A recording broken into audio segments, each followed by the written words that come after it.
जय बद्री विशाल। मैं पूजा रावत अपने ब्लॉग में आपका हार्दिक स्वागत करती हूँ। और मैं हूँ अभी देहरादून में। कल मैं घर जाऊँगी, लेकिन अभी अचानक से एक वीडियो मेरे सामने आया। वो मैं आप लोगों के सम्मुख उस वीडियो में जो मुझे समझ आया, जो समझ नहीं आया, वो मैं आप लोगों के सम्मुख रख रही हूँ।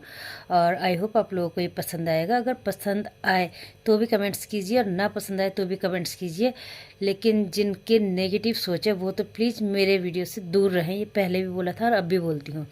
सकारात्मक सोच वाले ही आगे बढ़ें कमेंट्स करने के लिए। तो मैं बता रही हूँ कि अनीसा रांगड़ की माँ पे जो अभी बहुत ज़्यादा बवाल चल रहा है उत्तराखंड में। उत्तराखंड की सुप्रसिद्ध लोक गायिका हैं अनीसा रांगड़ जी। उनकी सगाई के बाद से बहुत ज़्यादा बवाल हो चुका है। बवाल हुआ, उनकी माँ ने ही ये बवाल किया। उनके पापा भी पीछे से कुछ बोल रहे थे, लेकिन उनकी माँ ने अनीसा रांगड़ के पापा जी को रोका और खुद ही बहुत ज़्यादा कुछ बोला सोशल मीडिया पे, जो कि उन्होंने बिल्कुल गलत बोला और उन्हें बोलना नहीं चाहिए था। उन्होंने ये कहा कि होटल लाइन वाले जितने भी लोग हैं उनकी बीवियां ऋषिकेश में गलत काम करती हैं। अब शब्दों का प्रयोग सोशल मीडिया में नहीं करना चाहिए, लेकिन अगर कोई मजबूर करता तो मजबूरन हमें भी बोलना पड़ता है। फिर भी वो शब्द मैं नहीं बोलूँगी जो उन्होंने कहा। तो उन्होंने ये कहा वो उनकी बीवियां गलत काम करती हैं, लेकिन क्या उन्होंने किसी को देखा है या वो किसी को सपोर्ट करती हैं? मतलब कई कई तरह की सपोर्ट होता है, सिर्फ पैसे देने से सपोर्ट नहीं होता है। किसी को उन्होंने राह दिखाई है, अगर तुम पे पैसा नहीं आया, तुम ये नहीं है तो तुम ऐसा करो। कई चीज़ों का सपोर्ट उन्होंने कुछ भी नहीं किया, लेकिन सोशल मीडिया में 4 बातें बोल दी, उससे बहुत ज़्यादा उन्हें क्या लगा कि बहुत अच्छा काम किया उन्होंने। नहीं, उन्होंने बहुत गलत किया। लेकिन अब वो माफ़ी मांग रही हैं, और माफ़ी में उन्होंने ये कहा है कि मैंने हर किसी होटल लाइन वाले भाई के परिवार के लिए नहीं बोला, कुछ कुछ लोग। तो प्लीज़ आप कुछ कुछ लोगों के नाम सोशल मीडिया में डालिए और उनको सबके सामने रखिए। एक मछली पूरे तालाब को गंदा करती है, ये आपने सुना होगा, और आप आज आपने ये खुद करके दिखाया। आपने कहा पूरे होटल लाइन वाले, मतलब आपने कहा कि सॉरी, होटल लाइन वाले, तो उसमें सारे लोग आते हैं, सिर्फ एक या दो नहीं आते हैं।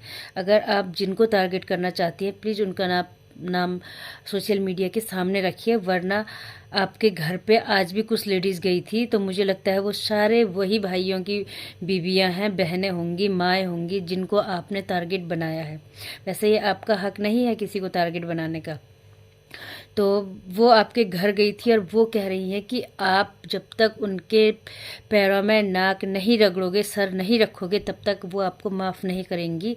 और शायद बहुत आक्रोश में बोलेगा, होना भी चाहिए। उनकी जगह अगर मैं होती, शायद कोई और भी होता, तो वो भी यही करता। गुस्सा तो हमें भी बहुत आया जो आपने अपशब्दों का प्रयोग किया। मैं हर किसी से बोलती हूँ सोशल मीडिया में आओ, काम करो, पक्ष रखो, विपक्ष रखो, हर किसी को अधिकार है, लेकिन अपशब्दों का प्रयोग बिल्कुल भी ना करो। अपशब्दों का प्रयोग करने के लिए बहुत बड़ा जिगर चाहिए होता है, जो आपने कर दिखाया, जो कि बिल्कुल गलत है। आप प्लीज़ एक बार सोशल मीडिया में बहुत अच्छे से माफ़ी मांगिए। ये माफ़ी मांगने का तरीका आपका बिल्कुल भी अच्छा नहीं है, बहुत गलत है। पहले आपने बोला सब होटल वाले जितने भी हैं उनकी बीवियाँ ऋषिकेश में, मेन ऋषिकेश आपने टारगेट किया। आप सोचो ऋषिकेश में कितने सारे लोग एचएम वाले हैं जो उनकी वाइफ्स वहाँ पर रहती है, फैमिलीज। ठीक है, हर किसी को फैसिलिटी चाहिए, गाँव में कुछ नहीं होती है, तो वो बेचारे कमा रहे हैं, अपने घर परिवार को दे रहे हैं। इसमें आपको किस बात की मिर्ची लगी? आपने तो किसी को सपोर्ट किया नहीं। तो मैं ये चाहती हूँ कि आप एक बार सबसे बहुत ढंग से माफ़ी मांगिए जो होता है, या फिर आप साफ साफ क्लियर इन शब्दों को रखिए कि मुझसे बहुत बड़ी गलती हो गई, आइंदा ऐसी गलती नहीं होगी। और आगे सोच विचार के, मैं जो भी बात होगी सोच विचार के ही रखूँगी, और बहुत बड़ी गलती मुझसे होगी। आपको नहीं पता आपकी वजह से आपकी बेटी की कितनी छवि खराब हुई है। वो उत्तराखंड की सुप्रसिद्ध लोक गायिका हैं। आप एक बार उनसे पूछ के तो सोशल मीडिया में कुछ बातें रखते।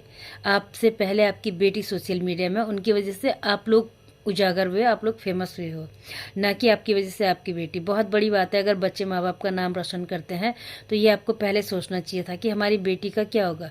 अगर उनको अभी सारे लोग अनफॉलो करते हैं या उनका बायकॉट करते हैं, आप क्या करोगे? आपके पास कुछ जरिया है उनको फिर से प्लेटफॉर्म में लाने का? उन्होंने किस मुश्किल से अपना प्लेटफॉर्म, अपना कैरियर सेट किया था, आपको नहीं पता। आपको नहीं पता मेहनत कितनी लगती है बच्चों को। सिर्फ एक गाने के चक्कर में ही कैरियर सेट नहीं हो जाता, बहुत कुछ उन्हें पापड़ बेलने पड़ते हैं, तब जाके वो इस मुकाम तक, इतने बड़े मंच तक पहुँच पाते हैं। और उत्तराखंड की सुप्रसिद्ध लोक गायिका होना मतलब आप जानते हो पूरे उत्तराखंड का नाम जिन्होंने रोशन किया, उनकी माँ इतने तुच्छ शब्द अगर समाज के सामने रखे तो वो बहुत बुरी बात है। तो मैं सिर्फ ये कहना चाहती हूँ कि आप एक बार सोशल मीडिया में आओ और बहुत अच्छे से सभी भाइयों से और सभी बहनों से, सभी माताओं से, बहनों से, उनकी बीवियों से सबसे माफ़ी मांगो, वरना आपके घर में जो जन आक्रोश उमड़ा हुआ है ना, उसको देख के तो लग रहा है कि शायद वो कभी ही आपको माफ़ कर पाएंगी। अभी तो सिर्फ चंद लेडीज आपके घर पे आई हुई हैं, महिलाएं जिन्हें कहते हैं। तो अगर जो देहरादून ऋषिकेश में रहती हैं, अगर वो सब आपके साथ सामने पहुंच गए तो आप कैसे उन्हें हैंडल करोगे और कैसे जवाब उन्हें दोगे? क्या आपने सोचा है कभी? नहीं। और घर से बाहर जाके आप क्या सोचते हो कि आपकी प्रॉब्लम सॉल्व हो जाएगी, आपको कोई ये लोग छोड़ देंगे?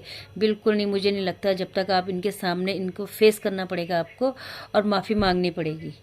और आगे तो आप लोग खुद समझदार है, अगर किसी को मेरी बात बुरी लगी होगी उसके लिए मैं माफ़ी चाहती हूँ, लेकिन मैं सभी भाई लोगों का सपोर्ट करूँगी, क्योंकि कई भाई लोग हमारे जानने में भी हैं जो होटल लाइन में काम करते हैं, और उनके लिए ये शब्द तो हम तो जो हमारे जानने वाले हैं उनके लिए तो हर किसी को बुरा लगता है ना। हमारे भाई लोग भी इनमें हैं, इसीलिए मुझे बहुत बुरा लगा। और सॉरी, वीडियो थोड़ा लेट से बनाई, वरना मैंने फर्स्ट में ही बनानी थी, लेकिन किसी कारणवश वीडियो नहीं बन पाई, इसके लिए माफ़ी चाहती हूँ। और अभी इस वीडियो को फुल सपोर्ट दें, और अगर बुरा किसी को लगे तो उसके लिए फिर से माफ़ी चाहती हूँ। और कमेंट्स करके ज़रूर आप बताइए कि मैंने गलत कहा या सही कहा। तो जय देवभूमि उत्तराखंड और जय बद्री विशाल।